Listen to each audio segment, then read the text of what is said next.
Congratulations! You're about to begin a wonderful journey to a more satisfying and fulfilling life. What I think you'll really enjoy about the Grow Younger, Live Longer program is that there is nothing complicated or mysterious about its 10 steps.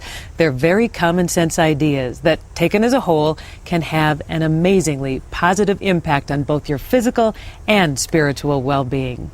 A suggestion: don't try to take all of this in one sitting. After you've listened to Deepak Chopra outline each step, take some time to absorb that information before you move on. Be well and enjoy the journey as you learn how to grow younger and live longer.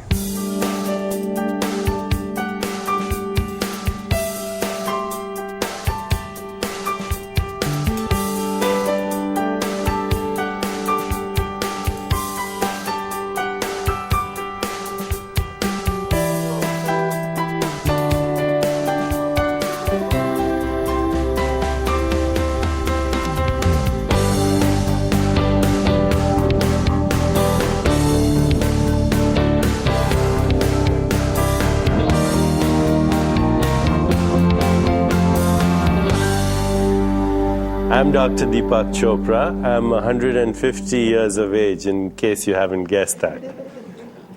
Actually, I'm 58 years, chronologically.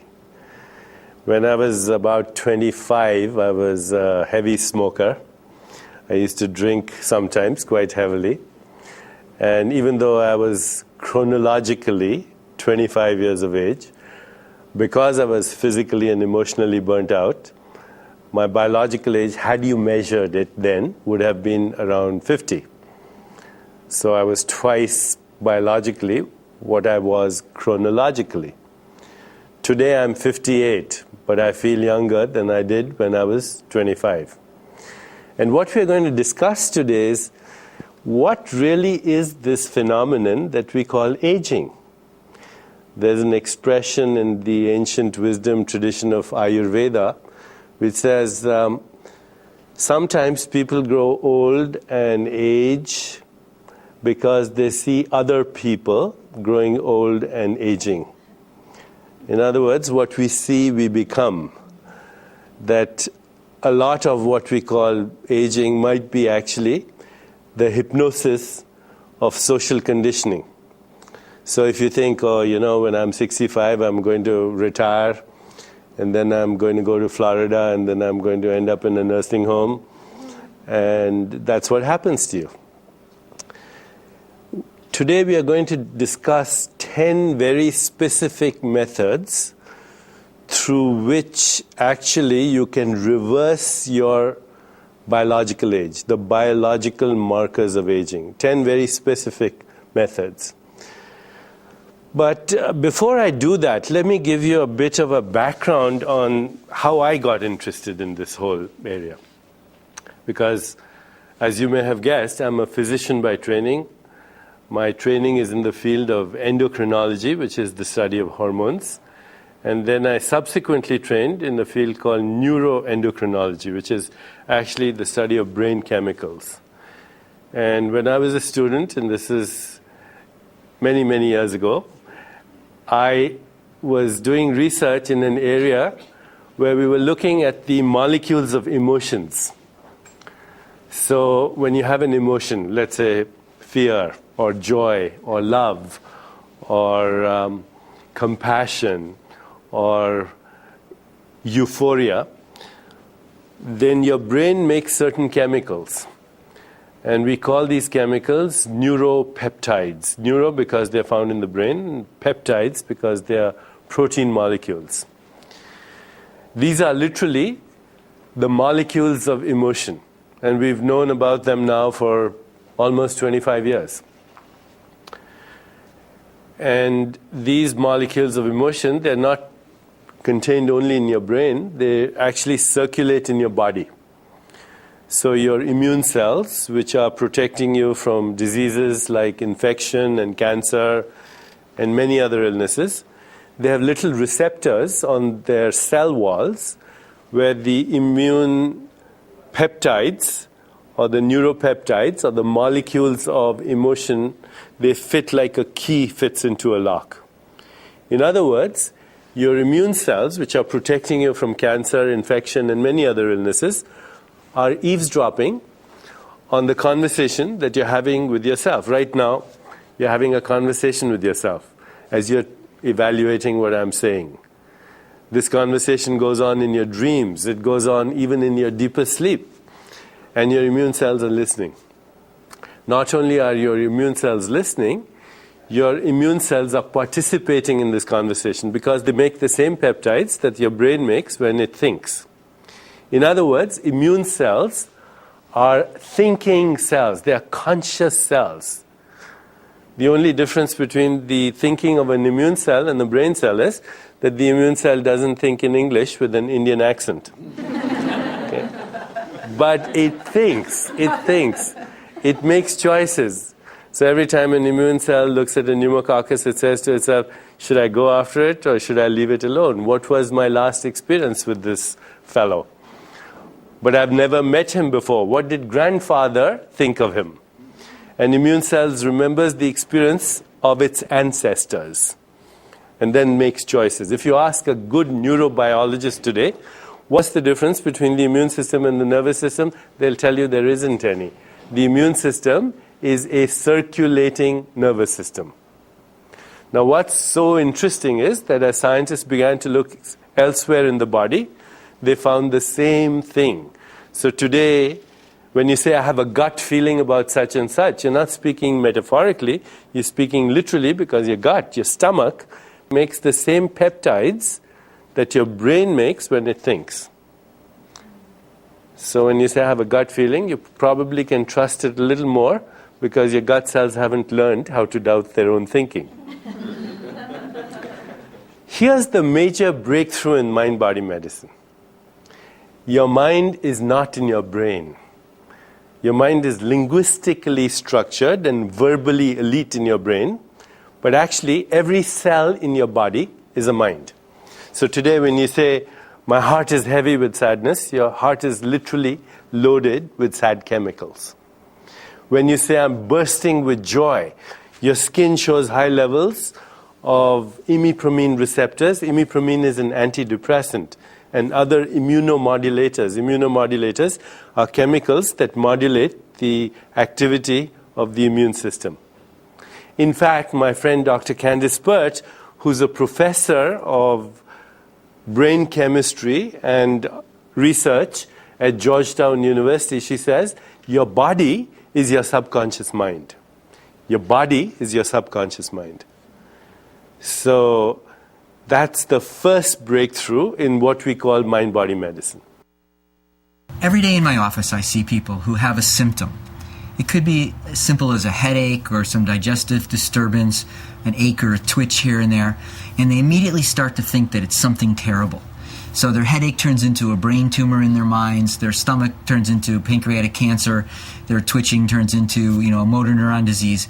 And between the time they start to think about it and the time they get to see me, they're practically making funeral plans.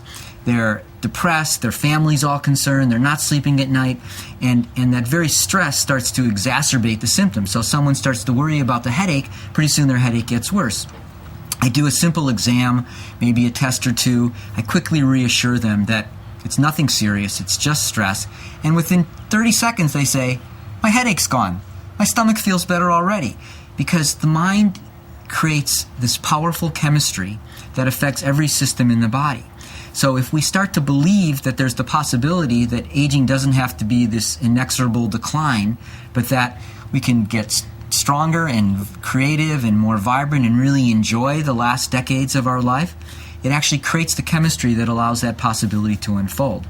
So there are really a number of really interesting scientific studies which reinforce the idea that our perception and our expectation creates our reality.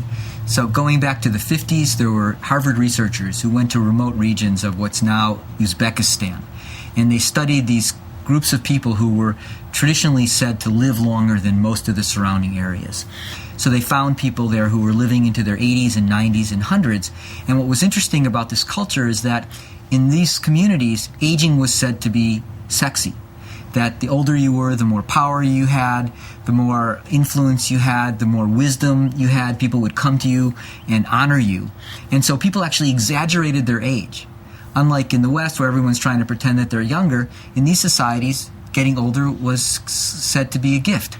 And so as a result of that perception, people live longer, took good care of themselves. There are great examples of people in their 90s hiking up and down these mountains for miles, taking these freezing cold baths because they felt that it was detoxifying for them. And so the idea that aging does not necessarily translate into weakness, but aging can translate into vitality, becomes manifested in people's actual physiology. The second breakthrough in mind-body medicine is even more interesting.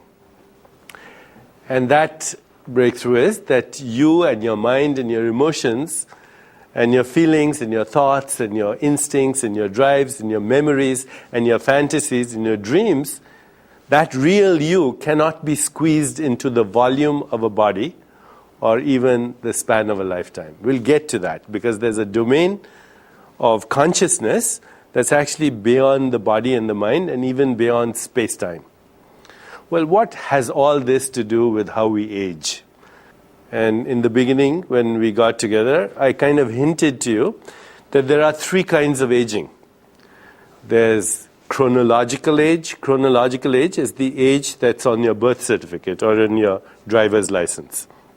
Okay, the day you were born. Then there's psychological age. Psychological age is how do you feel inside? Do you still feel like a little kid? I do. Do you still feel the wonder that you had when you were a child? Do you still fall in love easily? Do you feel still like to play? Do you still have a sense of wonder? In fact, there are many kinds of psychological tests that people can do to determine your psychological age. And then there's a third kind of age. It's called biological age. And biological age is you go to somebody who's an expert in aging, and they have no idea when you were born, they have no idea how you feel inside. All they do is they do certain kinds of measures. They take your blood pressure, they see how thick your bones are or how thin your bones are.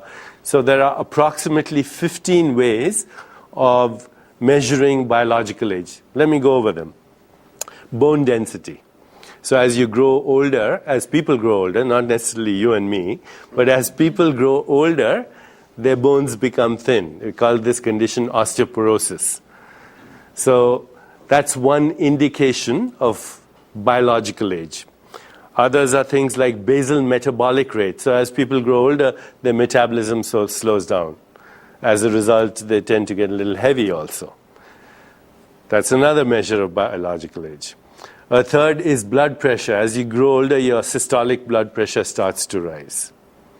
A fourth is fat content in the body. How much fat there is in the body, because as people grow older, they tend to accumulate more and more fat. Another one is aerobic capacity, how efficiently your cardiovascular system functions. Still another is cholesterol HDL ratio, which means that the bad cholesterol starts going up and the good cholesterol starts going down. Muscle mass, how much muscle you have. As people grow older, the muscle mass tends to decrease. Muscle strength, how strong your muscles are. Sugar tolerance, how easily do you metabolize sugar? Because as we grow older, we have a tendency to get diabetes, which is a result of your body not being able to metabolize sugar as efficiently. Sexual activity, of course. People, as they grow older, they're less sexual. Hopefully by the time we finish this lecture, you'll never have that problem. Okay? So, sexual activity goes down, sexual interest goes down, libido goes down, and one of the reasons is that the level of sex hormones goes down. And we'll see that doesn't have to be so. Okay, so sex hormones, sexual activity, I mentioned all the others, immune function. Your immune system doesn't function as well. Skin thickness, so skin gets a little thinner, more fragile. You see that the skin of older people is easily bruised. Okay, because the skin thickness is less. And there are others, hearing. People get hard of hearing, people's eyesight starts to go, and many, many other biomarkers. But I think I've mentioned the 10 to 15 most important biomarkers of aging. There are these three accepted views of age. The first is chronological age, which really means how many years have we been on this planet since the time we emerged from our mother's womb. So really what it's simply a measurement of is how many orbits around the sun the Earth has made. And that we can't change unless we're willing to forge our driver's license. The second is really psychological age, which is how do I feel? How old do I feel? And everybody has had the experience that at the end of a busy work week, you may feel 10 years older, and when you come back from a vacation in Hawaii, you may feel 10 years younger. So the state of your mind, which has mostly to do with your level of energy, goes through ups and downs on a regular basis. You hang out with people who are complaining all the time, and you'll start to feel older. Hang out with children who are enthusiastic and laughing and giggling all the time, you'll start to feel younger. And then the third, of course, is the biological age. And the biological age really says, looking at physiological functions, how do you compare with other people of a similar chronological age? And I think that's where the most interesting information, scientific information, comes to us, which is to say that regardless of chronological age, there's much more flexibility in biological age than we had imagined. That you can reverse blood pressure, you can increase bone density, you can improve muscle mass, you can stabilize blood sugars. You can improve in memory function, you can actually have some influence on visual perception. And that these parameters, which used to be thought as fixed and progressively deteriorating, turns out that by changing diet, changing attitude, changing stress, changing nutritional status, changing activity level, that a lot of that biological aging can be reversed. And I think that's the essence of Grow Younger, Live Longer. I saw it today in a couple that I was taking care of at the Chopra Center. They're a couple in their 70s, and they were both feeling a lack of energy. They had both gained weight over the last couple of years. They both found themselves being less active. And as I explored what the change was, they decided that when they got to be 70, it meant that they were supposed to start going downhill. And I reviewed with them all the scientific data that we talk about in this program, that there's reversible components of the aging process, that although we can't change our birth date, we can certainly change the biological markers of aging. And just by introducing some of the basic concepts, I could see that just in front of me, they started looking younger. They started thinking, instead of they're going downhill, that by learning to manage their stress better, by starting to eat healthier, by starting to exercise again, by increasing the quality of the communication in the couple, that they saw that they didn't have to accept the fact that just because they had crossed this threshold that it was downhill from there. And they all made the commitment to take these steps, and I anticipate seeing over the next few weeks that they're actually going to feel younger because now they know that it's a possibility. You can be chronologically, let's say, 80 years of age, and yet your biological markers could be 30 years younger. So you could be biologically 50, or you could be chronologically 50 and you could be biologically 35. But it can be the other way around too. You can be chronologically 25 and your biological age is twice that. We are going to discuss why that happens. To give you a hint, it turns out that your emotional state and your psychological state has a lot to do with your biological age. In fact, all the studies show that psychological age correlates better with biological age than chronological age. So, when I first got interested in this area, it was when I was a fellow training in endocrinology and medicine. And actually, I had finished my training. The study was done by a friend of mine. Her name is Ellen Langer. She's now a professor of psychology at Harvard University. And this study was done when she was still a fellow, I think, or a junior faculty member. But she advertised one day in the Boston Globe that she wanted a number of people, approximately 100 people, to participate in what she called a time experiment. And she took an ad out in the Boston Globe. All the people that she wanted were to be over the age of 80 years, and she took them to a monastery outside of Boston, where for 3 weeks she told them to pretend that they were living in the 50s. So they had Elvis Presley, rock and roll music, they had Life magazine from that era of the 50s, the fashions, the dresses, all the things in the environment reminded the people of the 50s. And they were told to, quote unquote, be as you were in the 50s. And there was a control group. Anytime you do scientific experiments, you have a control group where the people were told to think about the 50s, but not to be as if they were in the 50s. And within 3 weeks, she found profound changes in their biological markers of aging. Not all the things that I mentioned today, because that's a lot, but the few biological markers they tested showed there was a reversion. Why am I telling you this story? So that we may all go to a monastery and live there forever and pretend that we're living in the 50s? No. The reason I'm telling you this story is that what we call normal reality is really the hypnosis of social conditioning which we take for granted. Okay?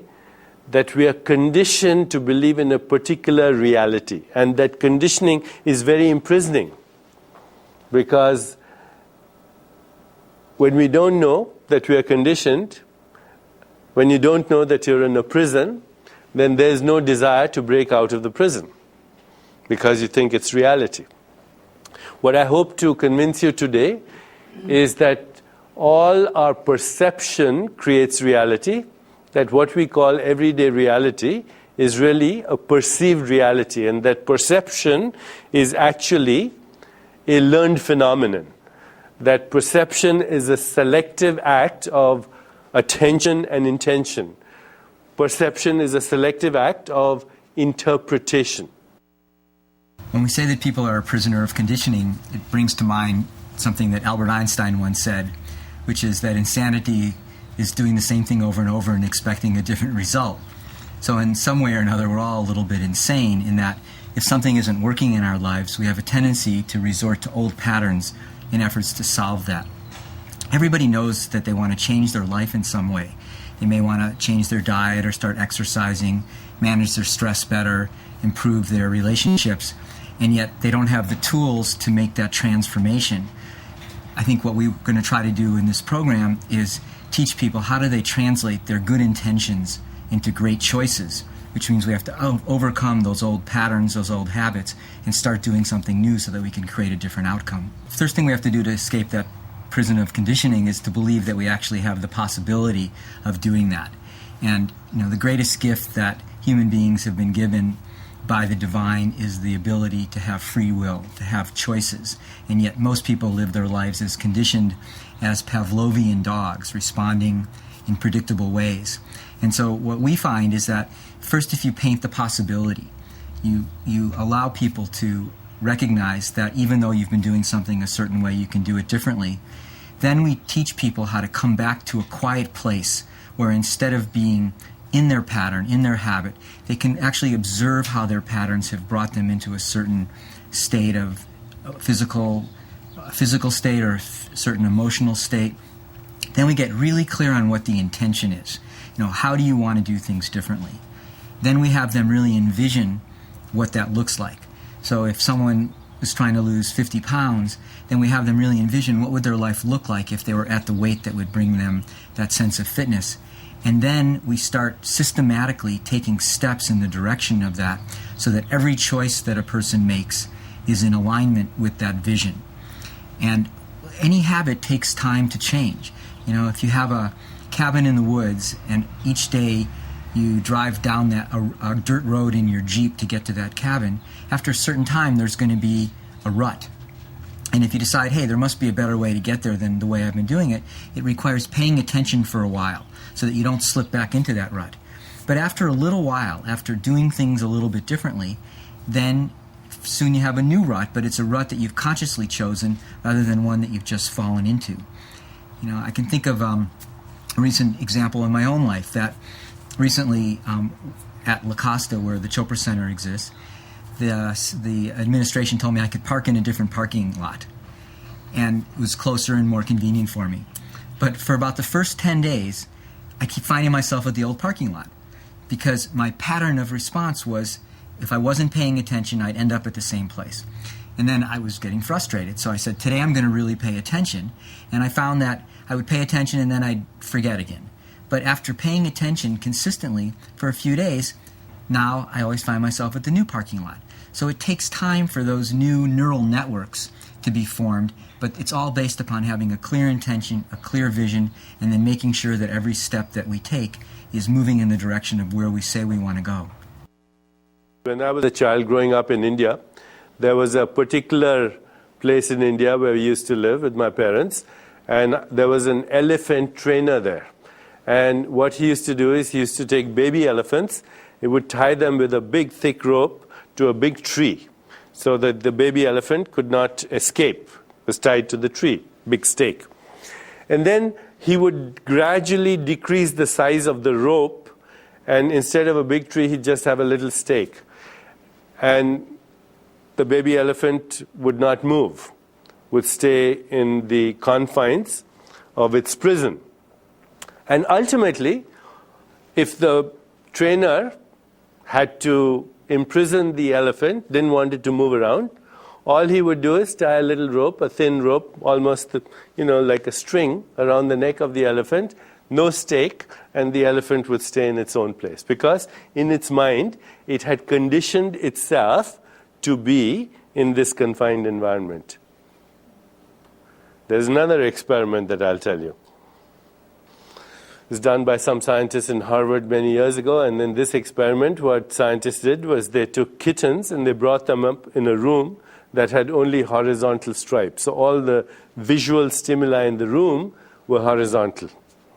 And they took some other kittens and they brought them up in a room that had vertical stripes. So all the visual stimuli in the room were vertical. And when these kittens grew up to be wise old cats, then one group of cats could see only a horizontal world. Another group of rats could see only a vertical world. It had nothing to do with the belief system of these cats. When their brains were examined, they didn't have the connections between neurons to see either a horizontal world or a vertical world. So what happened? When these little kittens saw only horizontal stripes, somewhere in their consciousness, they made an interpretation. Everything looks like this, so everything must be like this. And then the brain adjusted its anatomy to reinforce that interpretation. So they ended up looking at their interpretations. Similarly, if they were exposed only to vertical stimuli, then they made the same interpretation, and so they wouldn't be able to see something like this furniture leg. Why? Not because this furniture leg doesn't exist, but because they didn't have the connections between neurons to allow them to see those furniture legs. In other words, your interpretations of reality actually shape the anatomy of the nervous system through which you perceive reality. And in the end, your nervous system does only one thing: keep reinforcing the reality that you have conditioned yourself to perceive. So right this moment, there's less than 1/billionth of what's happening in this room is entering into your nervous system. What's entering your nervous system is what you think exists out there. And if you don't think it exists out there, it doesn't even get inside your nervous system. I hope I've made the case that what you call reality is actually a perception, and that perception is a conditioned response that you have learned to make since the early days of childhood. And unless you recognize that fact, there is no desire to break that conditioning. So too, we have conditioned ourselves into a particular mindset of aging.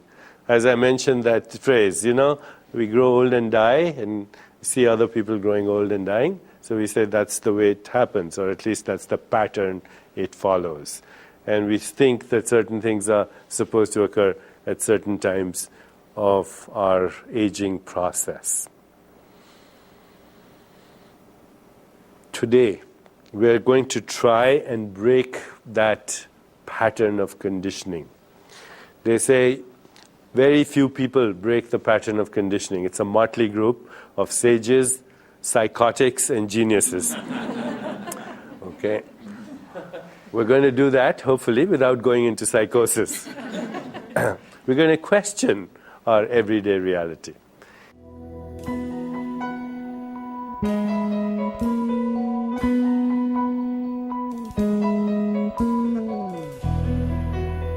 Okay, first of all, let me show you some. You have these, I notice you have these little pictures. So the first picture you see over there, how many of you see a skull? Okay, now look at it again and see if you see a woman at a candle stand looking into a mirror. How many of you see that? Okay, what you'll notice is that you can't see both of them simultaneously. You know, you shift from one to the other, even though that shift may be rapid. You either see the woman at the candle stand or you see the skull. And then if you think of the woman in the candle stand, you see her. So it's a rapid shift. Now, actually, the brain pattern, when you see either picture, whether you see the skull or whether you see the woman in front of a candle stand, is exactly the same. In your brain, if I was mapping out your brain, I'd see the same electromagnetic pattern. So what makes the difference whether you see a skull or whether you see a woman is actually your interpretation. What the mind doesn't know, it doesn't see. Okay, we used to say in the old days, seeing is believing. It's not true. Okay? It's the other way around. Believing is seeing. When you believe a certain thing or you know a certain thing, then you see that certain thing. Okay, so look at the other picture. The other picture is that of a bird. How many of you see a bird? Okay, now look at it again and see if you see a rabbit. Okay, so is it a bird or is it a rabbit? Well, actually, it's nothing but a bunch of dots and spots. Okay? You know, the world is like that. The world is like a Rorschach chart. The world is a radically ambiguous, ceaselessly flowing quantum soup of random dots and spots. And we take that quantum soup and we create material reality in our consciousness. The world doesn't exist out there, it's created in our consciousness as a result of certain things that are happening in our brain. Look at the next picture and you'll see either an old woman or a young woman. How many of you see the old woman? And how many of you see the young woman? And how many of you can switch back and forth? Okay, I hope that you now recognize the fact that everything that we see as the world out there is actually manufactured inside us. Okay, without us, today scientists say that in the absence of a conscious observer, the universe remains unmanifested. I mean, one of our core principles is that reality is the result of our perception. And perception means what do we put our attention on and how do we interpret that information. So for example, let's say we went to the park and we're sitting on a bench and some attractively dressed woman walks by with a French poodle. Now, it may be that when I was growing up, I had French poodles. So as I'm watching this situation, I'm paying attention to the French poodle, and I'm thinking, oh, it reminds me of my poodle Buffy, and I wish I had a dog right now, and that creates a certain reality for me. My friend who's sitting next to me may never care about dogs, but say she owns a woman's boutique clothing store. So what does she pay attention to? What the woman is wearing. And she may or may not like what the woman is wearing. And based upon what she's putting her attention on and her interpretation, she has a different reality. Someone at the next bench might be a seeing impaired man with a guide dog. Well, the guide dog puts his attention on something that we weren't aware of, which is that poodle's in heat. So that dog is having a very different reality. And then, of course, the man whose vision is impaired doesn't see very much, but he has a more highly developed sense of smell, so what he puts his attention on is the fragrance of the woman's cologne as she walks by, and that reminds him of some girl he was in love with in high school, and he has a very different reality. So our realities are very much dependent upon our perception. If we like our reality, then we keep putting our attention on the same things and interpreting them in the same way. But if we want to change our reality, that means we have to change where we're putting our focus, and we have to change the possibilities that we think are possible, and then suddenly our experience changes. So one of the core principles is that we can change our lives, we can reverse our aging process, we just have to put our attention in a different way, we have to make different interpretations, we have to make different choices, and as we make different choices, then our life changes, because ultimately We're just the sum total of the choices that we make. Make the same choices, same outcome. Make different choices, we can have a completely different outcome. Don't believe what your senses tell you, because your senses only tell you what you think the world looks like. Your senses have only one function. They reinforce your interpretation of what you think the world is like, including your physical body. Now look at the next picture. And that's the physical body that an anatomist would see. An anatomist would see the physical body and say it's made up of flesh and bones, because that's the conditioning of an anatomist. And now look at the next picture, and that's the body that a great Ayurvedic physician or a great yogi would see, because the conditioning of the yogi is that we are beings of light, that we come spinning out of the galaxies, we are the dust of stars, and that our bodies are actually made out of the same stuff that everything else is made out of. That even though we see the body as physical, it's also energy, and it's also information, and ultimately it's also intelligence. Because how does that energy and information orchestrate into the beautiful symphony that we call our body? Our bodies are like symphonies. How does a body do so many things all at the same time? How does a human body think thoughts, play a piano, kill germs, remove toxins, and make a baby all at the same time? And while it's doing that, your body tracks the movement of the stars and planets, because your biological rhythms are actually the symphony of the spheres. So our physical body has many components to it. It's physical, made up of flesh and bones, but it's also subtle. We have another body called the subtle body, which is made up of energy, information, light, electromagnetic fields. And then we have a third body of consciousness. And that body of consciousness, which is really the spiritual body, is orchestrating like a symphony everything that you're doing. The medical model of the body is as if it was a frozen anatomical structure, like a physical machine that somehow learned how to think. But the reality is that the body is this constant, dynamic, changing field of energy and information. The Greek poet Heraclitus said that you can never step into the same river twice because new water is always flowing. And that's actually a much more accurate vision of the body than as a machine. In fact, interesting scientific studies show us that at every moment our body is changing. Every time we breathe in and we breathe out, we inhale and exhale 10 billion trillion atoms of carbon, hydrogen, oxygen, nitrogen, water vapor molecules. And where were those atoms 5 minutes ago? They were in our liver, our spleen, our kidney. So as we're sitting here, breathing in and out, we're actually exchanging little bits and pieces of our body. In fact, you can do some really interesting calculations. If you sit in a room with somebody for an hour, by the time you leave the room, you leave with 1 million atoms that came into the room with the other person's body. We make a new stomach lining about every 5 days. We create a new liver every couple months. We actually create new bones. And in 1 year, 98% of all the atoms in our body have been exchanged. So this is this year's model. It's almost completely different than last year's model. So this idea that the body is frozen and material, it's actually an outmoded idea. It's a leftover from an older way of perceiving the universe. If we really see our body as this continuous flow of energy and information, then the possibility of changing it in an evolutionary direction to create more youthful energy and vitality, it's not so far-fetched. In this course that I'm doing with you, you will learn about lots of things. You'll learn about nutrition and exercise and yoga and meditation and all that. But I think the main thing for you to understand is that consciousness, which we call spiritual reality or the reality of your soul, is the ultimate and supreme genius, and that it mirrors the wisdom of the universe.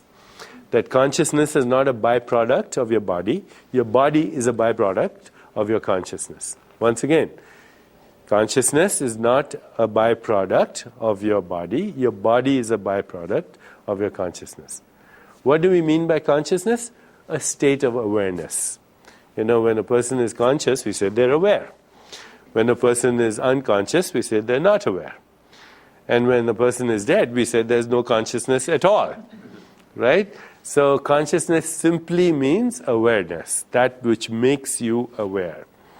Now, in wisdom traditions, that is called spirit, which has many levels: personal soul, collective soul, universal domain of consciousness. Consciousness is the same thing as spirit. Information and energy is the same thing as mind, because what are thoughts but impulses of energy and information? If I have the thought, I'm going to wiggle my toes, that thought has two components: energy, otherwise my toes wouldn't wiggle, and information, because wiggling toes is a different kind of information than going to Hawaii. Okay? So the mind is impulses of energy and information. The soul is the consciousness from where this comes. And the physical body, the material body, is the product of that. Today science tells us that matter and energy are the same thing. E is equal to mc squared. Okay? Let's go a little further. Matter and energy are the same thing, but wherever there's energy, there's also information. And wherever there's information, there's an intelligence that is orchestrating the activity of that information. That intelligence is your soul. Okay, so now that we understand the difference between the body, the mind, and the soul, let's see what this has to do with aging. And I said to you that today we know that it is possible to reverse the biological markers of aging. And I took you through what these biological markers are. The most important way to reverse the biological markers of aging, and that's why I've spent so much time discussing the first way, is to change your perception, is to recognize that your reality is your perception of reality. There is only one reality, and for you, there is only one reality, and that is your perceived reality. What you perceive as reality is your reality. And what I'm saying today to you is that your consciousness creates that reality. Your consciousness creates that reality. How? Well, we discussed by consciousness creates perception. Through what? Consciousness creates perception through selective acts of attention and interpretation. What else does consciousness create? Consciousness not only creates perception, it creates cognition. Cognition is knowing, thoughts. What else does consciousness create? It creates emotions, feelings, moods. What else does consciousness create? Consciousness creates your biology, how your body functions. What else does consciousness create? It creates your social interactions, how you interact with other people. Ultimately, consciousness creates cognition, which is thinking and knowing, moods and emotions, biological function, perception, social interactions, behavior. Environment is a projection of your consciousness, and even the way you interact with the forces of nature is a projection of your consciousness. And all of these is what we call reality. What is reality? It's what I think, what I feel, what I perceive, how my body functions, how I interact with other people, what environment I find myself, and how do I interact with the forces of nature. These are the 10 steps to reverse aging. When we looked at both the traditional approaches, meaning looking at the ancient healing systems, and also looked at the science, which really gave us good evidence and support that behaviors can convert into reversal of aging. One of the things that we like to say is that our choices become our biology. So, in fact, there's this beautiful expression from Ayurveda that says, if you want to know what someone's experiences have been like in the past, look at their body now. If you want to know what their body's going to look like in the future, look at their choices now, because the choices become our biology. So what this whole program is really dedicated to is inspiring and teaching people to make new choices that can translate into a new biology. Because the body is not static. It's not like a car that breaks down. It's remarkable. I was with my children recently, and we're looking at a car that was rusting. It's probably only 10 years old. And I think it's quite remarkable that this this very soft, pliant machine can last 90 plus years, whereas a steel automobile is pretty much gone within 10 or 15 years, because the body is constantly changing. There's intelligence that changes almost on a moment-to-moment basis, the physiology and chemistry of the body. So we take advantage of that plasticity and use it to create a different reality. In my field, we call this a tangled hierarchy, which means consciousness simultaneously differentiates into these different aspects of reality: behavior, biological function, cognition, moods and feelings and emotions, social interactions, environment, and how I interact with the forces of nature. So let's say my consciousness is vibrating with fear. My soul, my spirit is in a fearful state, constricted consciousness. Then what happens? Then my thoughts are, what can go wrong? My moods and emotions, I'm scared. My biology, my adrenaline level is up, my blood pressure is up, my heart rate is fast, my platelets are sticky. Okay? So my biological function is affected by that, my moods and emotions are affected by that, my thoughts are affected by that, and if I interact with you, my social interaction is one of fear, and my environment, I find everything scares me in my environment. There's a rattle at the door, there's a little dark, and the environment is scary. In other words, that constricted state of consciousness that we call fear has created all my reality. On the other hand, if my consciousness is intoxicated with love, let's example, I've fallen in love, madly in love, then everything is so wonderful. Okay? Everything looks so good. Even if it's raining, I say how romantic it is. Okay. It doesn't matter what the weather is. Everything is affected by that state of consciousness. And we can take, if you're experiencing an internal state of euphoria, you're happy for whatever reason, that'll change your consciousness to reflect that. So, when people are experiencing an internal state of euphoria, they have high levels of dopamine. Dopamine is a hormone that is supposed to make you happy. You have high levels of serotonin, which is also an antidepressant. Serotonin and dopamine not only increase the state of feeling happy, but also self-esteem. And then your body also makes opiates, which are endorphins that make you feel slightly intoxicated, high. And your body also makes oxytocin, which is a hormone that's now being called the pleasure hormone. It's the hormone originally discovered as the hormone that causes women to secrete milk, or it's the hormone that causes the baby to come out when it's ready, but it's also the hormone that gives heightened sexual pleasure. So when you're experiencing internal happiness, you have hormones that are making you happy, hormones that are giving you self-esteem, hormones that are making you feel intoxicated, and hormones that are making you feel excited and pleasurable all at the same time. There's no drug that can do that, because in order to do that, you need the symphony. And the symphony is orchestrated by your consciousness. If you look at the training of physicians these days, it's really ultimately all about prescribing pharmaceuticals. And the model that physicians are trained in, including my background, is basically to look at human beings as if they were bags of molecules. So if there's something wrong with a person, according to the medical model, it's because there's something wrong with molecules. If you're having heartburn, it's not because you're fighting with your boss.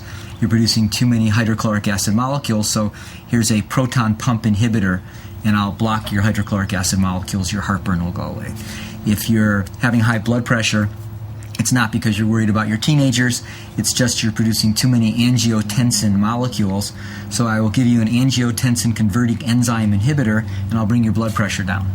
If you're having trouble sleeping at night, it's not because you're worrying about your mortgage payment, you're just not producing enough GABA molecules, gamma-aminobutyric acid, so I'll give you a benzodiazepine sleeping medicine to put you to sleep. If you're feeling depressed, it's not because your core relationships are not nourishing and loving, you're just not producing enough serotonin. So I'll give you a selective serotonin reuptake inhibitor, all the ones that are so popular today, and I'll raise your serotonin, and then your depression will go away. And the problem with this model is that in many ways it's too effective at treating the symptoms of disease. But it doesn't really do anything for the underlying issues that give rise to those symptoms. So actually in Ayurveda, this ancient system of healing, there's a whole chapter on the definition of quackery.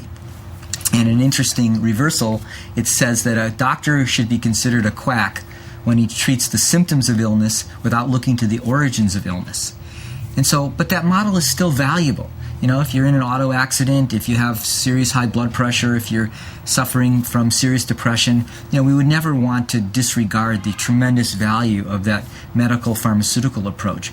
But it's not an exclusion of teaching people how they can change their lives, because it's our experience, and scientific and science validates this, that the most powerful pharmacy on earth is not the Rite Aid or the Save-On or the Walgreens, it's the human body.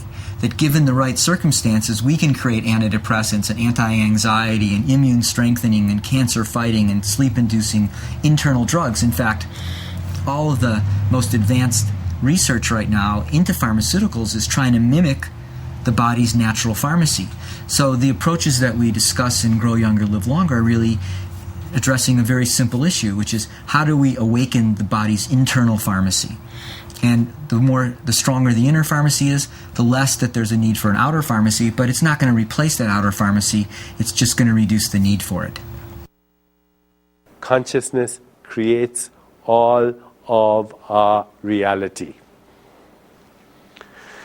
With that understanding, let's see how that applies to aging. If you want to alter the biological markers of aging, then you have to alter at least 3 things through consciousness. Number 1, you have to change the perception that we call psychological age. Because psychological age corresponds to biological age more than chronological age. That's the first thing you have to change. The second thing that you have to change is your perception of your body itself. Is your body physical? Or is your body energy, light, information, consciousness? And the third thing you have to change is your perception of time. Okay, because any time you start to run out of time, then your biological clock speeds up. So you know these people who say all this time to themselves, I'm running out of time, I'm running out of time, I have too many deadlines. Well, if you measure their biology, you'll find they have a speeded up biological clock. They have faster heart rate, they have high blood pressure, they have jittery platelets with high levels of adrenaline. Even their platelets are scared and huddling together in their fright. And that's how they get a clotting cascade that gives them a heart attack. And when they have that, then of course they have run out of time. Okay. On the other hand, if you say, you know, I have all the time in the world, then your biological clock reflects that. And once in a while you say something like, oh, the beauty of that sunset was breathtaking and time stood still. Well, in that moment of what is called transcendence, because you and the sunset become one, you say, it was so beautiful, time stood still. In that moment, you and what you were seeing became one, and in that moment, time stopped. And when time stopped, for that moment, aging stopped. Why? Because aging, in part, is the metabolism of time. Time is this very mysterious thing. Who has seen time? I mean, the earth just spins on its own axis and keeps doing that, keeps going around the sun. There's nothing linear about that. It's just, going around in a circle. But not seeing the circle, seeing only a bit of the circle, we make it linear. And then we start to give it qualities. And we give qualities to linear time, the experience of linear time, and then how we metabolize that experience creates in part, the biology of aging. If time is running out for you, that's not a good sign. If you have a lot of time in the world, that's a very good sign. And if once in a while time comes to a standstill for you because you're so into what you're doing and you love what you're doing and you're in love with everything that's happening around you, and you're in the mood of play, remember when we're playing, we lose track of time as well. Then your biology responds to that as well. For one thing, we know that more people are living longer than ever before, that the average life expectancy at the time of Julius Caesar was under 40 years of age, and now, in the Western world, people are living, close to 80 years of age now. So the expectation is changing. Now, with modern medical science, I think people are expecting to live longer, but the concern now comes up, is it going to be increased quality of life? But as we're seeing our generation, who I think has taken better care of ourselves than ever before, we're more aware of stress, we're more aware of nutrition, we're more aware of exercise, I think we're going to be seeing increasing examples, models of people who live long, healthy lives and are dynamic and vibrant and creative up until the last days of their life. So, whenever there's a shift in perception, it starts with a few individuals. Eventually it starts to spread, and at a certain point it becomes the collective way of looking at things. When people started saying the world was round rather than flat, they were thought to be crazy. But at a certain point, everyone now accepts it as true.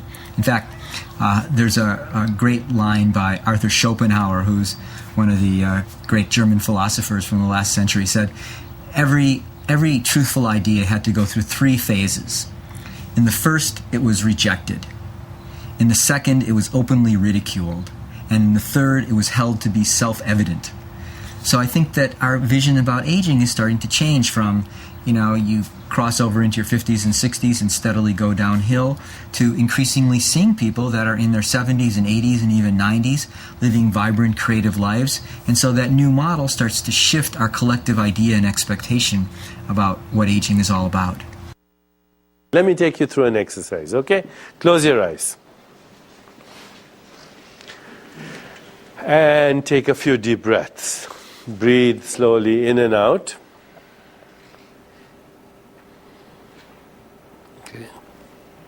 And choose an age that you felt really good at. Don't go too far back. Let's say choose an age within the last 15 years. So if you're, say, 45, choose an age 30 years. Or if you're 60, choose an age 45. Don't go back so far that you get into your teenage years, otherwise you start to have puberty all over again. And if you're 16 or 17, don't go back too far, or you'll disappear into an orgasm. So, okay. So stay within reasonable limits. Stay somewhere in the last 15 years. So let's say your chronological age is 60. Then we'll choose 45 as your psychological age, and we'll call that your biostat. A biostat is like a thermostat. You set it at a certain place, and then, it regulates the temperature to where the biostat is set. Okay, so I'm giving you an example now. Let's say you're 60 and you set your biostat at 45. Then with your eyes closed, you imagine that age and what is expected at that age and what's going on that age, and say to yourself the following. And don't say it aloud because everybody is going to be doing, different things. So if I'm 58, okay? So my biostat, I'm going to choose 15 years younger. So from 58, I take away 15. That gives me what? 58, 43. So I'm going to say, I'll go a little further back. I'll say 40, okay? So I'm going to choose 40 as my biostat. And I close my eyes. I imagine myself as a healthy 40, and this is what I say to myself. I say, every day, in every way, I'm increasing my physical and mental capacity. Every day, in every way, I'm increasing my physical and mental capacity. My biostat is a healthy 40 years. I look and feel a healthy 40 years. And I make that my mantra. And I use that mantra 5 times. When I wake up in the morning, before I eat my breakfast, before I have my lunch, before I have my dinner, and before I go to sleep. I say once again to myself, I close my eyes, imagine myself a healthy 40. I say every day, in every way, I'm increasing my physical and mental capacity. My biostat is 40 years. I look and feel a healthy 40 years. And I do that 5 times a day. Once in a while, when I go to a mirror, happen to pass a mirror, I look at the mirror, I say the same thing. I look into my eyes, and I believe that. I set my biostat at that, and my biology begins to respond. I'm resetting my biostat, and by doing that, I'm changing my psychological age and helping my biology to reflect that psychological age. Okay, you can open your eyes. I hope you've all reset your biostats. Have you? You already feel a little better. So we developed this concept of biostat, which was really a way of just targeting an intention. You know, studies on how expectations create outcomes are really interesting. If you go to the emergency room with a pain and the doctor says, I'm going to give you this shot and it's going to relieve your pain, then most people get relief, even if it's just salt water, a placebo. If you say to someone, I'm going to give you the shot and it may make your pain worse, most people's pain will get worse because your expectation really influences your physiology and your chemistry. So we have found that by having people target an age, so usually recommend it somewhere around 15 years younger than you are. So if you're 65, target that biostat, that age of 50, and then that starts to set up a certain intention which orchestrates its fulfillment in the actual outcome. So we think it is useful for people to think back and say, what's a younger age where I felt vibrant and healthy, and now I'm going to target myself to recreate the experiences around that age where I was more active, maybe eating better, less stress, sleeping better at night. And by having that biostat, it allows us to start moving in the direction of where we want to be rather than wallowing where we are. Your baseline may be where you are right now. The biostat is where you really want to be. And by saying that out loud, that I am X years of age, then it actually starts to reinforce that as being a reality. So we actually encourage people to not only think it, but to say it out loud, because when you hear something, even if it's from your voice coming back to your ear, it sounds more real than if you're just thinking about it. So by starting every day, by setting your biostat, and by making that commitment, it actually reinforces the behaviors until the behaviors have their effect, and then you don't have to keep saying it because now you're actually living it. Now the second thing we do is change our perception of our physical body. Okay, look at that diagram that you have. Okay? You have a diagram that shows the body of flesh and bones, but you also have another diagram that shows the body as a field of energy, information that's all lighted up, and all these different chakras. We don't need to go into chakras now, but there are junction points between consciousness and physiology. So look at that. And okay, now I'll take you through another process. Close your eyes for a second and just take a few deep breaths so you settle down in a state of deep relaxation. And now just follow my instructions, okay? So as you're getting into a relaxed place, put your awareness into your body. Put your awareness into your body. Have awareness in the whole body and experience your body as a field of energy. The whole body as a lively, self-interacting, intelligent field of energy. It's bubbling with energy. And as you feel that, then also allow yourself to visualize your subtle body, the body of light that you just saw on the diagram. And if it helps, look at the body, look at the diagram several times before you do it. But now, for the next few seconds, put your awareness into your body. Feel it as a lively, self-interacting, powerful field of energy. Your body is bubbling with energy, and allow yourself to experience the light body. Look at that body as a field of light. Shimmering light. You're the dust of stars that's circulating in the universe. You're a being of light. Okay, now open your eyes. How many of you felt something when you did that? When you turned your consciousness right into your body? Felt something? You felt some energy bubbling out? Did you have the visual experience at the same time?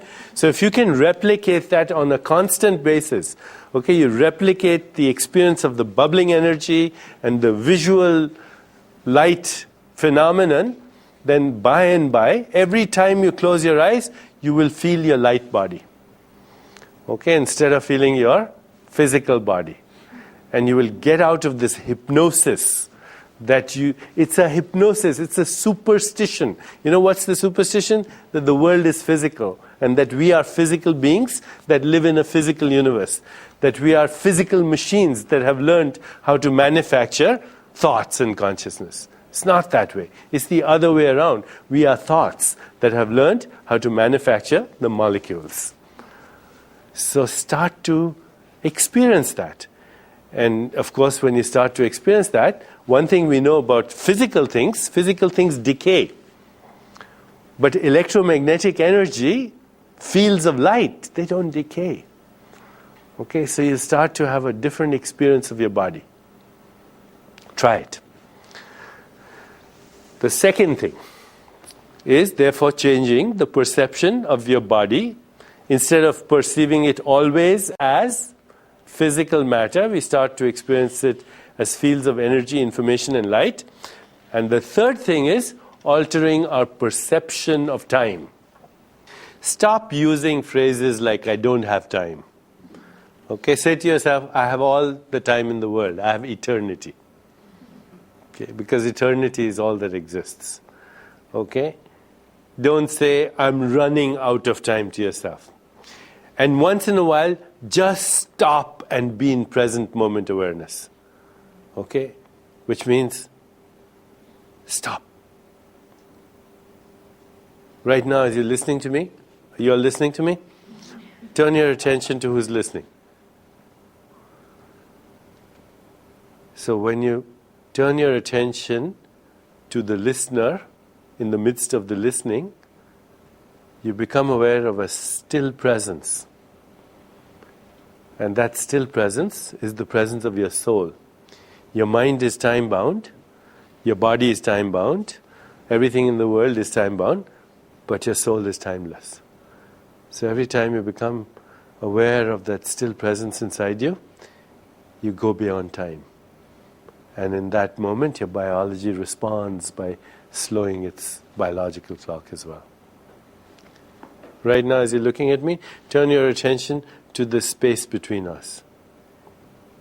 This space between us is timeless. And when you put your attention to the space between us, then you experience that timelessness and your biological clock slows down. The space between breath, the space between thought, the space between you and me, the space between objects, it all leads to that infinite void which is eternal, spaceless, causeless, and timeless. So in the midst of experience, remind yourself, the experience is time-bound, but me, the experiencer, the one who's having the experience, is timeless. And when you put your attention on the soul, then you put your attention on that which is timeless in the midst of time. And your body responds to that. Einstein said, when he was talking about relativity, he said, if you happen to sit on a hot stove, that second seems like an hour. But if you're spending time with a beautiful woman, the hour passes like a second. So time is a very relative idea. But we get really trapped in our perceptions of time. So we all know people who are always in a hurry. You know, no matter what they're doing, there's always this sense that they're running out of time. And the scientific studies have shown that people who have that internal dialogue actually do run out of time sooner. They're much more likely to have a premature heart attack. Whereas if someone is able to just sit back and enjoy their lives and not be so constantly under time pressure, they actually end up living longer. So we have to realize that we create our perception of time. You know, if you're doing something that you love, you may lose complete track of time. You know, if you're doing something where every second you're looking at your watch, time ekes by so slowly that it creates its own stress. So we believe that part of the reversal of aging process is recognizing that time is not a fixed thing. Now we have discussed step one, the most important step in reversing aging. And what's that step one? Changing perception. And by changing perception, because all reality is perceived reality, we are changing the reality. And what are we changing perception of? In the first step, we are changing perception of three things. Perception of aging itself by resetting our biostat. Perception of the body by beginning to experience our body less as physical and more as energy. And three, changing perception of time. You do these three things, and of course the rest of the things I'm going to mention, but you do these three things as part of step one, and you have begun a process that will be so exciting you'll never want to stop. Putting our focus on a biostat is a reinforcer for the choices which will ultimately reset that biostat. So, if you're 75 and you're thinking all the time, I'm 75 years old, I'm not supposed to be able to, walk up 5 flights of stairs, or I'm not supposed to be able to touch my toes, or I'm not supposed to feel happy when I wake up in the morning, then that reminder will actually reinforce that certain behavior. If you literally say to yourself when you wake up in the morning, my biological age is actually 60, and at 60, I should be able to walk up 5 flights of stairs, I should be able to reduce my body fat, I should be able to enjoy my life more, I should be able to sleep more soundly at night, then having that reinforcement will actually drive the behaviors. So it's a part of the deconditioning of, we have a certain age and we associate that age with a certain expectation because we watched our grandparents at that age. We have to overcome that habit by recreating a new possibility, and it starts with being clear on what the intention is. It's not so much about just saying over and over again, I'm younger, I'm younger, I'm younger. It's really about making the choices that reinforce that reversal of the aging process. So successful people aren't telling themselves all day long, I'm a successful person. They act as a successful person. It comes from a deep place in their awareness. So you start by saying, every way and every day in every way, I am reversing my biological age. I am setting my biostat at 50 years old. But then you begin to act in accordance with that. So you eat a healthy breakfast, and you do your exercise, and you take time to meditate, and you have time to have fun during the day. And so you remind yourself that as a 50-year-old person, you don't have to live as if you're a 90-year-old person. And so the point of that basically self-reinforcing conversation is not for its own sake, but to motivate you to do this, to take the steps, to make the choices that will ultimately have you feel that way. But somehow you have to get out of the rut. And we find by just telling people this, we see it every day. Someone comes in, they're 65 and they feel like they're 90. And we say to them, you could really be 50. You could have the biological age of 50. So when you wake up in the morning, tell yourself, I'm actually 50 today. And now behave as if you're 50. They'll come back 2 weeks later and say, when I thought I was 90, I didn't think I can exercise. Now that I'm thinking that I could be 50, I'm getting up in the morning and I'm going for a run or a bike ride, and suddenly I'm actually feeling like 50 instead of feeling like 90. Because it starts with the intention, then the intention generates into the behavior then creates the experience, and then the experience reinforces the intention. Studies show that if you do something every day for 6 weeks, then it becomes a habit. Okay, so promise me that you'll do this every day for 6 weeks. 3 things. Okay, resetting your biostat, closing your eyes and feeling your body as a field of energy and information and light, and then paying attention to the timeless in the midst of time. If you do that every day, and you remember the biostat exercise is 5 times a day, then you start to experience a change. Your biomarkers will respond. Change is the only thing that doesn't change. That ultimately, if there's only one thing we can count on in this world, it's that life is changing all the time. So the question is, do you want change to take on its own path, or do you want to somehow be involved in guiding that path of change? And so if you recognize that change is inevitable, then you can either just let it happen on its own, or you can say, I want to be involved in steering that change in a way that's ultimately going to bring me more happiness, greater well-being, more fulfilling relationships, more meaning and purpose in my life. And so everyone recognizes that life changes. Let's now be the director of our play rather than just reading a script passively.